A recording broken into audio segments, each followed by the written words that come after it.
समझ लीजिए माताओं बंधुओं, गृहस्थ आश्रम में तो ये विचार लाया जा सकता है आपके मन में कि आपको किसी ने कोई चीज़ दी, आप वो चीज़ किसी तीसरे को दे रहे हैं तो अरे आपने थोड़ी कर दी है, तो किसी का गिफ्टेड दे रहे हैं। लेकिन संतों महात्माओं के साथ ये चीज़ नहीं सोची जा सकती, क्योंकि संत महात्मा कोई चीज़ खरीद के तो लाते नहीं। जैसे मान लीजिए यहीं आप लोगों के द्वारा कई आपके अतिथि आते हैं, परिवार के आते हैं, कई बार उनको पटका आदि उनको पहनाया जाता है कि नहीं, तो कोई पटका हम खरीद के तो लाए नहीं, पटका तो आप ही लोग लाए हैं, ऐसे व्यवस्था करके लाए हैं। यहाँ से कभी माला दे दी, कोई फल दे दिया, संत महात्मा तो नहीं खरीद के लाते, आप ही लोगों का दिया हुआ वो आप ही लोगों में बांट देते हैं। वैसे दुर्वासा ऋषि जी कोई माला खरीद के तो देंगे नहीं इंद्र को, जो उनको मिली थी वो तो संत का प्रसाद समझ के ग्रहण करना चाहिए। लेकिन इंद्र को अभिमान था, देखो तो ये इनकी पहनी हुई माला मैं कैसे पहन लूँ, तो उन्होंने क्या किया, सामने ऐरावत को पहना दी, हाथी को। हाथी ने कहा ये देखो इनने उनको पहनाई और उनने हमको दे दी, माने दूसरे, एक ने दूसरे को, दूसरे ने तीसरे को। ये तो कोई बात नहीं हुई, इनकी तो थी नहीं, ये तो होता है ना, एक कहावत है माताओं बंधुओं, व्यवहार में त्योहार मनाना। आप लोगों ने सुनी है कहावत, व्यवहार में त्योहार। तो कैसा होता है, वो ऐसा होता है कि अपना खर्चा नहीं लगता और त्योहार भी बन जाता है। जैसे अधिकारी आदि होते हैं ना, बड़े बड़े अधिकारी, तो आप देखिएगा एक सोन पापड़ी का पैकेट, एक ड्राई फ्रूट का पैकेट किसको मिलता है और कौन उसे खाता है, ये परमात्मा ही जानते होंगे केवल, और कोई नहीं जानता। किसने खरीद के किसको दिया और उसको खाया किसने, एक जगह से दूसरी जगह चला जाता है, उसने उसको गिफ्ट दिया, उसने उसको दे दिया, उसको देते देते जाने कौन उसको खाएगा। तो उसी प्रकार से इनने का देखो तो जाने किसने माला दी, इनने उनको पहनाई, उनने उनको पहनाई। ऐरावत ने कहा तो साफ साफ बेइज्जती है, सामने निकाल के नीचे फेंक दी माला। दुर्वासा ऋषि जी को बड़ा कष्ट हुआ, देखो तो इतना अभिमान, मेरे सामने ही मेरी माला को फेंक दिया, जाओ श्रीहीन हो जाओ सब। अब तो सारे देवता श्रीहीन हो गए, शक्तिहीन हो गए। दैत्यों को मालूम पड़ा तो दैत्यों ने समस्त इंद्रलोक आदि पे कब्जा कर लिया। ब्रह्मा जी के पास सारे देवता गए, प्रभु अब हम क्या करें, दैत्यों ने तो कब्जा कर लिया है। ब्रह्मा जी ने कहा देखो अभी अब दैत्यों का समय आ गया है, तुम लोगों ने जो संत का अपमान किया इस कारण सारी शक्ति छीर्ण हो गई है, अब समय की प्रतीक्षा करो और कुछ नहीं होना, और जाओ अगर इतनी आतुरता है तो भगवान नारायण से जाकर के उपाय पूछो। अब सारे देवता नारायण भगवान के पास गए, प्रभु कोई तो उपाय बताइए, वो दैत्यों ने इस प्रकार से सारे लोकों पर कब्जा कर लिया है। भगवान नारायण ने कहा देखो दैत्यों, देवताओं, उन दैत्यों पर भी अभी समय की कृपा है, और दूसरी बात, यदि आपको अब पुनः अपना लोक चाहिए तो इसका एक ही उपाय है, समुद्र मंथन करना पड़ेगा। समुद्र मंथन में जो अमृत निकलेगा उसे पी लेना तो पुनः आपको सारी शक्तियां आ जाएंगी। तो ठीक है प्रभु कैसे होगा, कहा उसके लिए आपको दैत्यों से संधि करनी पड़ेगी, दोनों को मिल करके समुद्र मंथन करना पड़ेगा। देवताओं ने कहा प्रभु हम उनका मुंह ना देखें, उनके साथ आप बातचीत करने की बात कर रहे हैं। भगवान ने कहा देखो ऐसा है देवताओं, कई बार बड़े बड़े कार्यों के लिए अपने शत्रु से भी मेल मिलाप कर लेना चाहिए। कई बड़े कार्य अकेले नहीं हो सकते, मिल बांट के भी कर लेना चाहिए। ये और बात है कि कार्य हो जाने के बाद अहि मूषक न्याय की तरह उनसे बर्ताव करना चाहिए। ये अहि मूषक न्याय क्या है माताओं बंधु, ध्यान दीजिएगा। अहि माने सर्प और मूषक माने चूहा। एक बार की घटना है कि एक पिटारी के अंदर एक सर्प था और उसमें चूहा कुछ अनाज वनाज खोजते हुए पिटारी में आ गया और ये एकदम सर्प को देख के घबरा गया। तो सर्प ने कहा अरे मेरे भाई तुम चिंता मत करो, बहुत अच्छा हुआ जो तुम आ गए, अब तुम और हम भाई भाई हो गए। एक काम करो पिटारी से मुझे बाहर निकाल दो, मैं बाहर तुम्हारी रक्षा करूंगा। चूहा बातों में आ गया, जैसे उसने पिटारी को खोद दिया और जब कुतरने के बाद सर्प बाहर निकला तो उसने कहा मेरे भाई मैं इतने दिनों से पिटारी में था, मुझको बहुत भूख लगी है, इसलिए मैं सबसे पहले तुम्हें ही खाऊंगा, और वो चूहे को खा गया। ये अहि मूषक न्याय है। अर्थात एक हम लोग सरल भाषा में कहते हैं ना, मतलब पड़ने पर गधे को भी, वही बात है, कभी कभी ऐसा करना पड़ता है। तो कहा देवताओं ऐसा है कि कर लो, मित्रता कर लो, जाकर के समुद्र मंथन करो, अमृत निकलेगा। अब देवता गए, जाकर के दैत्यों से बात की, सुनो मिल करके हम लोगों को समुद्र मंथन करना है। दैत्य तो आक्रमण करने को हुए किंतु उनके राजा तब अधिपति राजा बलि थे। उनको बात समझ में आ गई, नहीं नहीं, अमृत के लिए दोनों का मिलन हो सकता है। अब अमृत के लिए मिलन हो गया। माताओं बंधुओं, समुद्र मंथन की परिपाटी प्रारंभ हो गई। उधर समुद्र मंथन के लिए मंदरांचल को लेकर के आना था। तो मंदरांचल तो सोने का पर्वत है, वो जब लेकर, अच्छा सोना भारी होता है कि नहीं, उसमें वेट होता है सोना में, छोटा सा सोना बड़ा भारी होता है। तो अब सोचे सोने का पर्वत कितना भारी होगा। दैत्य और देवता लेकर के दौड़े मंदरांचल को, लेकिन थोड़ी दूर ही जा पाए कि मंदरांचल के बाहर से उसी के नीचे दब गए। किसी की हड्डी टूट गई, किसी की पसली टूट गई, यहाँ तक कि मन भी टूट गया।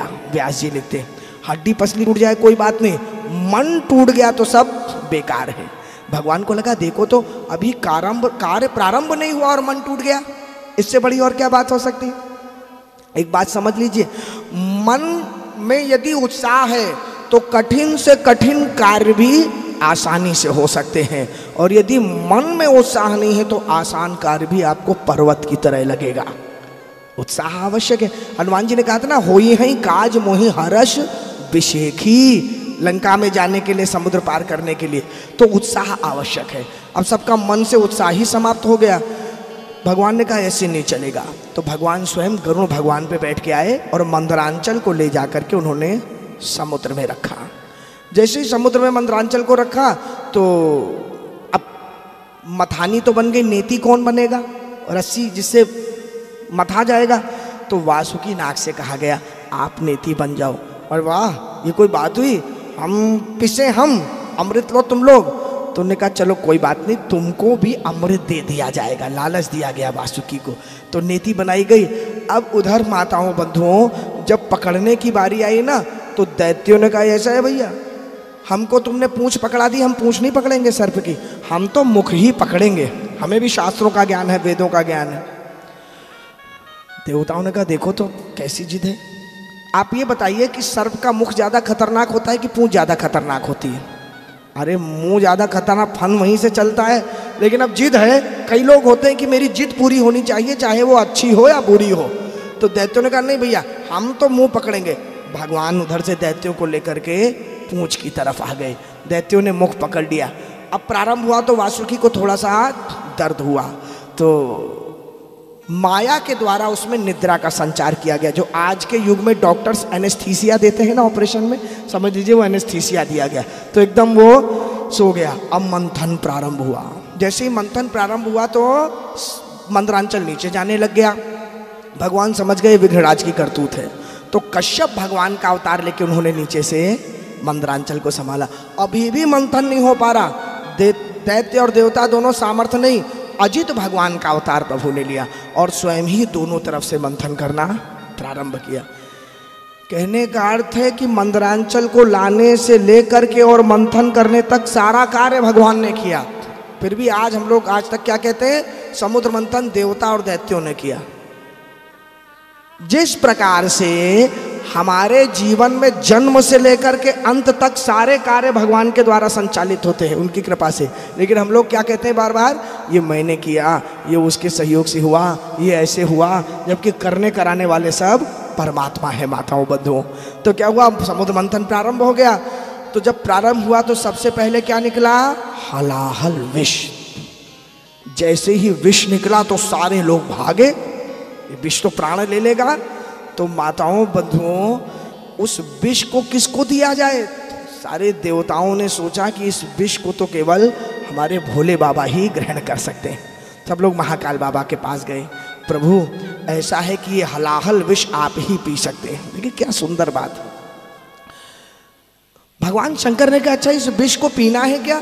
नहीं प्रभु, पिएंगे तो आपको कष्ट हो जाएगा हृदय में। भगवान ने कहा ये बात तो सही है, यदि मैं विष को नहीं पीऊंगा तो ये सारा जगत जल जाएगा, और यदि विष को पी लूंगा तो हृदय के अंदर मेरे जगन्नाथ जल जाएंगे, दोनों समस्याएं। तो क्या करूं, भगवान ने उस विष को अपने कंठ में धारण कर लिया। देखिए एक बात समझिए माताओं बंधु, समुद्र मंथन भी एक जीवन दर्शन है। हमारे जीवन में भी समुद्र मंथन है नित्य। समुद्र मंथन माने अमृत की खोज चल रही है, अमृत के लिए हर व्यक्ति प्रयास कर रहा है। अमृत माने उत्कृष्टता की तरफ, ऊंचाई की तरफ जाने का हर व्यक्ति प्रयास कर रहा है कि नहीं? लेकिन ध्यान दीजिएगा, जो व्यक्ति अमृत के लिए प्रयास कर रहा है उसके जीवन में सबसे पहले विष ही आएगा। विष का सामना तो करना पड़ेगा। ये विष क्या है? ये विष है लोगों के कटु व्यंग, लोगों का दुर्व्यवहार। भाई आप कुछ बनने जाएंगे तो आप ही के लोग आपकी टांग खींचेंगे, कोई कुछ गलत बोल देगा, कोई किसी प्रकार से। क्या करना है? भगवान शंकर की तरह उपाय करना है। अगर किसी ने आपके साथ दुर्व्यवहार किया और आपने उसको उलट दिया तो भैया उसमें आप में क्या अंतर रह गया? समय किसी को प्रतिकार करने में तो बर्बाद नहीं करना ऊर्जा और समय, तो क्या करें? ये भी नहीं करें। और मान लीजिए उसको अंदर ले लिया तो मन दुखेगा, इसने ऐसा कह दिया। तो ना उसको बाहर करिए और ना उसको अंदर लीजिए, उसको अपने गले में रोक लीजिए, माने उसको बस भूल जाइए। बाहर निकाला तो भी नुकसान है, अंदर लिया तो भी नुकसान है। भगवान शंकर ने कहा अच्छा ये बताइए देवताओं, मैं ये अमृत पी लूंगा, विष पी लूंगा तो क्या होगा इससे अधिक से अधिक? देवताओं ने कहा प्रभु ऐसा है, ये विष है, ये हलाहल विष, ऐसा हो सकता है कि आपका कंठ नीला हो जाए। तो भगवान ने कहा अच्छा नीला हो जाएगा कंठ? अच्छा माताओं बंधुओं ये बताइए कि आपके शरीर का कोई अंग नीला हो जाए तो आपके उस अंग में दर्द होगा, माने उसको देख के आपको प्रसन्नता होगी कि दुख होगा? दुख होगा ना, क्योंकि नीला तभी होता है जब चोट वोट लग जाती है कुछ भयंकर, तो नीला हो जाता है, मुंह का पड़ जाता है, किसी की आंख नीली हो जाती है कि नहीं, तो वो तो दर्द का एकदम वो कारण है। भगवान शंकर ने कहा क्या नीला हो जाएगा मेरा कंठ? भगवान शंकर तो अत्यंत प्रसन्न हो गए ये सुन के। वाह, चलिए मेरे प्रभु के अंगों से मेरा कोई अंग तो मेल खाएगा।